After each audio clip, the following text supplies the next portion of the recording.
Hello everyone, welcome to exam form academy. Exam form academy का इस video में हम देखेंगे स्टैटिक जीके से बैंक और उनके हेडक्वार्टर यानी कि सभी बैंक और उनके मुख्यालय।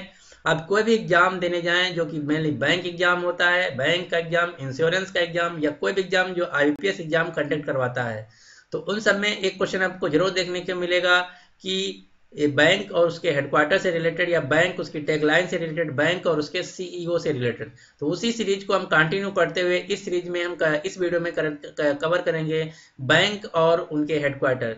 इस वीडियो में हम सभी बैंक है जैसे public sector bank, nationalised bank, private sector bank, small bank, Paytm bank, finance bank, payment bank, finance bank, foreign bank, जितनी भी या रीजनल रूरल बैंक, जितनी भी बैंक हैं जो जो आपके एग्जाम में पूछा जाता है, सभी बैंकों के हम यहाँ हेडक्वार्टर यानी कि उनके मुख्यालय को कवर करेंगे। आप कोई भी एग्जाम देने जाएं बैंक के अलावा, उसमें भी एक क्वेश्चन आता है बैंक और उसके हेडक्वार्टर से रिलेटेड। अभी भी जैसे रेलवे का ग्रुप डी और एएलपी का एग्जाम हुआ है, और उत्तर प्रदेश में एक एग्जाम हुआ था यूपी पीसीएल ऑफिस असिस्टेंट, तो उन सभी एग्जामों में देखा गया है कि एक क्वेश्चन बैंक और उनके हेडक्वार्टर से जरूर पूछा गया। तो उसी को हम देखते हुए इस वीडियो में कवर करेंगे, सभी इंपॉर्टेंट बैंक और उनके हेडक्वार्टर। और ये क्वेश्चन सभी स्टैटिक जीके से बनते हैं। तो चलिए स्टार्ट करते हैं इस वीडियो को।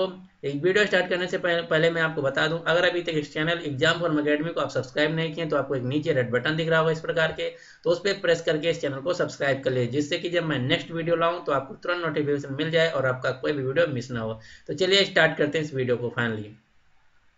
सबसे पहले हम देखेंगे public sector bank. Public sector bank कौन से होते हैं? जो गवर्नमेंट बैंक होते हैं इंडिया में, उनको हम बोलते हैं पब्लिक सेक्टर बैंक। तो इधर हमने कवर किया है बैंक, और उनके सामने राइट साइड में लिखा है उनके हेडक्वार्टर यानी कि मुख्यालय। तो जो इलाहाबाद बैंक है उसका जो मुख्यालय या हेडक्वार्टर है वो है कोलकाता में।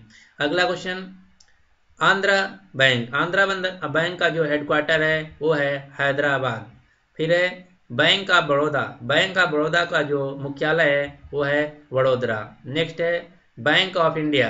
बैंक ऑफ इंडिया का जो हेडक्वार्टर है वो है मुंबई। अगला है bank of Maharashtra. Bank of Maharashtra का जो हेडक्वार्टर है वो है पुणे में। ये एक ऐसा टॉपिक है जिसको आपको एक प्रकार से रटना यानी कि याद ही करना पड़ेगा। इसमें कोई ट्रिक्स या टिप्स आपके काम नहीं करने वाले हैं, और एक क्वेश्चन एक आपके एग्जाम में आता जरूर है, तो इसको फाइनली सीधे सीधे रट जरूर लीजिए, मतलब तैयार कर लीजिए। आपका इसका कोई भी शॉर्ट ट्रिक नहीं। और दूसरी बात, ज़्यादा ट्रिक और शॉर्ट ट्रिक के चक्कर में मत पड़िए, क्योंकि आपका जब ट्रिक अप्लाई करते हैं किसी में तो आपका काम डबल हो जाता है। अगर 25 क्वेश्चन है तो 25 क्वेश्चन में आप 25 अगर ट्रिक अप्लाई करते हैं तो आपके क्वेश्चन बन जाते हैं 50। तो इसलिए ज़्यादातर कोशिश कीजिए, कोई भी एग्जाम हो या कोई भी सब्जेक्ट हो, सिंपल उसको जैसे है वैसे याद कर लीजिए, ज़्यादा ट्रिक्स के चक्कर में मत पड़िए। तो इसीलिए मैं ज़्यादा ट्रिक्स और टिप्स यहाँ नहीं बताने वाला। सीधा सीधा क्वेश्चन आएगा कि बैंक ऑफ महाराष्ट्र जो है उसका मुख्यालय या हेडक्वार्टर कहाँ है, तो आपके ऑप्शन होंगे पुणे, महाराष्ट्र, बेंगलुरु, कलकत्ता। तो सीधे आपको टिक करना पुणे। यहाँ कोई टिप्स या ट्रिक्स ज़्यादा ना करिए, क्योंकि टिप्स या ट्रिक्स से क्वेश्चन कठिन हो जाता है, क्योंकि आप चीज़ों को डबल तैयार करते हैं। तो इसीलिए इसमें मैं कोई ज़्यादा विशेष ट्रिक्स और टिप्स नहीं बताने वाला हूँ आपको। और एक क्वेश्चन आता जरूर आपके एग्जाम में, तो आप छोड़ भी नहीं सकते हैं। एक क्वेश्चन आपको पक्का करना है तो एक क्वेश्चन को रटना भी पड़ेगा। तो चलिए देखते हैं। अगला बैंक है केनरा बैंक। केनरा बैंक का जो हेडक्वार्टर है वो है बेंगलुरु। अगला है सेंट्रल बैंक ऑफ इंडिया, जिसको शॉर्टकट में बोलते हैं सीबीआई। तो CBI central bank of India का हेडक्वार्टर है मुंबई। ज़्यादातर बैंकों का जो हेडक्वार्टर है वो आपको मुंबई में मिलेगा। इसीलिए मैं भारत में फाइनेंस यहाँ की सिटी कहा जाता है, उसको कहते हैं मुंबई को फाइनेंस सिटी। अगला है कारपोरेशन बैंक। कारपोरेशन का हेडक्वार्टर है मैंगलोर सिटी। अगला है देना बैंक। देना बैंक का हेडक्वार्टर है मुंबई।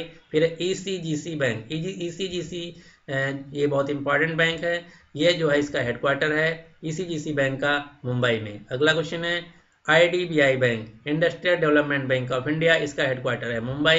फिर है इंडियन बैंक। इंडियन बैंक और इंडियन ओवरसीज बैंक, दोनों बैंकों का हेडक्वार्टर जो है चेन्नई, तमिलनाडु में, आपको याद रखना है।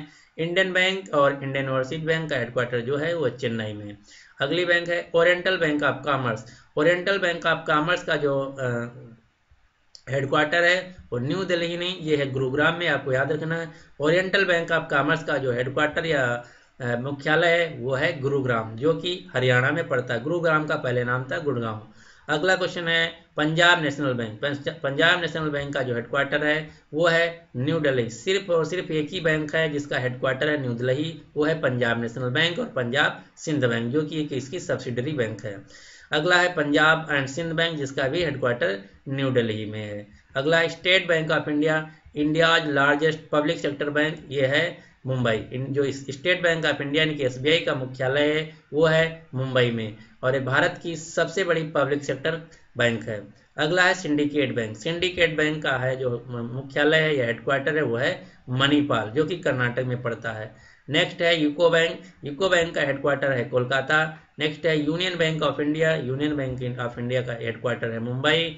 नेक्स्ट है यूनाइटेड बैंक ऑफ इंडिया, जिसका हेडक्वार्टर कोलकाता। ये दोनों कंफ्यूजिंग है, आपको याद रखना, यूनियन का मुंबई में है, यूनाइटेड का कोलकाता में है। तो याद रखना है कि यूनाइटेड मतलब हम लोग पहले यूनाइट होते थे, यानी कि जो स्वतंत्रता थी उसके लिए एक दूसरे से मिलते थे, यूनाइट होते थे। तो स्वतंत्रता ज़्यादातर से चीज़ें जो रिलेटेड हैं कोलकाता शहर से, तो यूनाइटेड बैंक ऑफ इंडिया का हेडक्वार्टर है कोलकाता।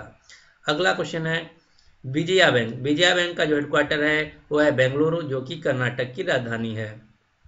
अब हम बात कर लेते हैं सभी प्राइवेट सेक्टर बैंक की। प्राइवेट सेक्टर बैंक से ज़्यादा क्वेश्चन आपको देखने को मिल रहे हैं एग्जाम में, क्योंकि जो प्राइवेट सेक्टर की ग्रोथ रेट है या उनके जो कामकाज हैं या जो टेक्नोलॉजी टर्म में, प्राइवेट सेक्टर बैंक जो हैं भारत में पब्लिक सेक्टर बैंक से ज़्यादा आगे निकल रही हैं। इसीलिए प्राइवेट सेक्टर बैंक ज़्यादा न्यूज में रहती हैं, तो इसीलिए एग्जाम में भी ज़्यादा पूछा जाता है। अगर आपके एग्जाम में पूछा जाए प्राइवेट सेक्टर में सबसे बड़ी या सबसे लार्जेस्ट बैंक कौन है इंडिया की, तो है HDFC, उसके बाद ICICI, उसके बाद एक्सिस। यानी कि पब्लिक सेक्टर में सबसे बड़ी बैंक है SBI और प्राइवेट सेक्टर में सबसे बड़ी बैंक है HDFC, जिसका मुख्यालय है मुंबई, जिसके CEO हैं आदित्य पुरी। सबसे पहले है एक्सिस बैंक। एक्सिस बैंक का हेडक्वार्टर है मुंबई। सिटी यूनियन बैंक का हेडक्वार्टर है तमिलनाडु। अगला है कैथोलिक सीरियन बैंक। पिछली बार IBPS PO मेंस में पूछा गया था कैथोलिक सीरियन बैंक का हेडक्वार्टर कहाँ, तो यह है त्रिशूर, जो कि पड़ता है केरला में। और एक नैनीताल बैंक का एग्जाम हुआ था, उसमें पूछा गया था कैथोलिक सीरियन बैंक का, तो इसका है हेडक्वार्टर त्रिशूर। अगला है DCB बैंक। DCB बैंक का हेडक्वार्टर है मुंबई। अगला है फेडरल बैंक। अभी भी आपका एग्जाम हुआ था फेडरल बैंक का, PO और क्लर्क दोनों का, तो उसमें PO का जो एग्जाम हुआ था उसमें सीधे सीधे क्वेश्चन पूछा गया था कि फेडरल बैंक का मुख्यालय या हेडक्वार्टर कहाँ है, तो यह है केरला में।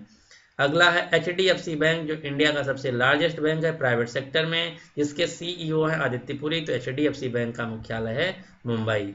अगला है ICICI bank, India second largest private sector bank जो है ICICI बैंक, जिसका हेडक्वार्टर है मुंबई। अगला है IDFC बैंक। IDFC बैंक का हेडक्वार्टर है मुंबई। फिर है इंडसइंड बैंक। इंडसइंड बैंक का भी हेडक्वार्टर जो है वो है मुंबई में।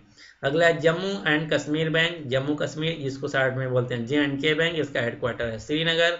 नेक्स्ट है कर्नाटका बैंक। कर्नाटका बैंक का हेडक्वार्टर है बेंगलुरु। नेक्स्ट है कोटक महिंद्रा बैंक। कोटक महिंद्रा बैंक का हेडक्वार्टर है मुंबई। कोटक महिंद्रा बैंक है जो है भारत की चौथी सबसे बड़ी प्राइवेट सेक्टर की बैंक है, तो कोटक महिंद्रा बैंक के हेडक्वार्टर है मुंबई। नेक्स्ट है करूर वैश्य बैंक। करूर वैश्य बैंक का जो हेडक्वार्टर है वो है तमिलनाडु। फिर है लक्ष्मी विलास बैंक, इसका हेडक्वार्टर है तमिलनाडु। फिर है RBL बैंक का हेडक्वार्टर है महाराष्ट्र। अभी भी एक हुआ था RRB क्लर्क का एग्जाम, तो RRB क्लर्क के एग्जाम में पूछा गया था RBL बैंक का हेडक्वार्टर कहाँ है, तो RBL बैंक का हेडक्वार्टर है महाराष्ट्र में। नेक्स्ट है south Indian bank. South Indian bank का हेडक्वार्टर है कर्नाटक केरला। नेक्स्ट है तमिलनाडु मर्चेंटाइल बैंक, जिसको इंग्लिश शॉर्ट में बोलते हैं TMC बैंक, तो TMC बैंक का जो हेडक्वार्टर है वो है तमिलनाडु। नेक्स्ट है यस बैंक। यस बैंक के जो CEO हैं ये है राणा कपूर। ये जो यस बैंक है ये इंडिया की 5th लार्जेस्ट बैंक है प्राइवेट सेक्टर में, तो यस बैंक का जो हेडक्वार्टर है वो है मुंबई में।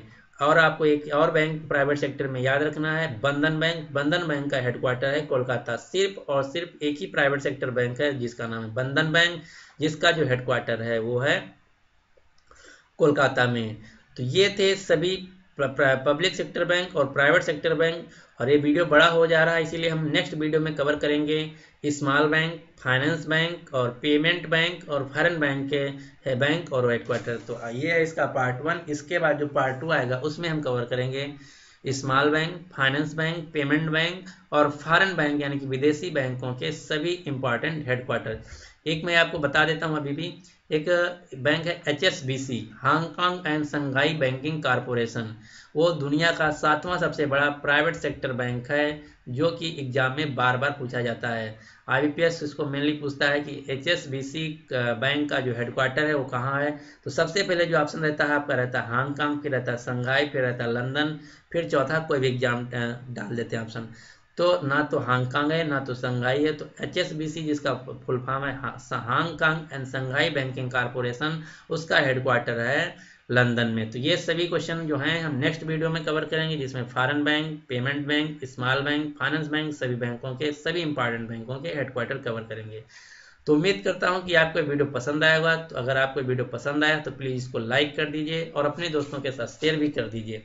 और अगर अभी तक इस चैनल को सब्सक्राइब नहीं किया एग्जाम फॉर्म अकेडमी को, तो इस चैनल को सब्सक्राइब भी कर लीजिए ताकि आपका कोई वीडियो मिस ना हो। So finally thanks for watching and good luck for your exam.